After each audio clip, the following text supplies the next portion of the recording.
আমি 3 পিস মাংস পাটাতে খুব ভালোভাবে একেবারে থেতলা করে নিয়েছি। এর ভিতরে এখন আমি সব মশলাগুলো দিয়ে দিব। লবণ, মরিচের গুঁড়া দিলাম, এটা পরিমাণ মতো।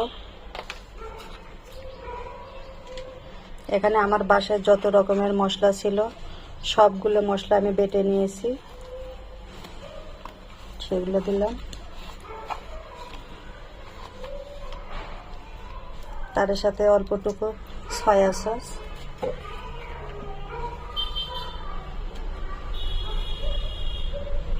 আর একটু টমেটো সস দিয়ে খুব ভালোভাবে মেখে রাখবো।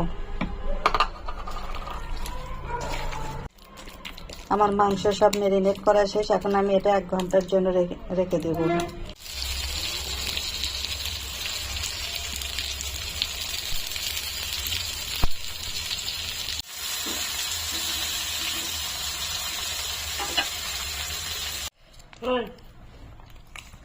এখন আমরা সবাই মিলে রুটি বানাইছি, রুটি দিয়ে চাপ দিয়ে খাচ্ছি।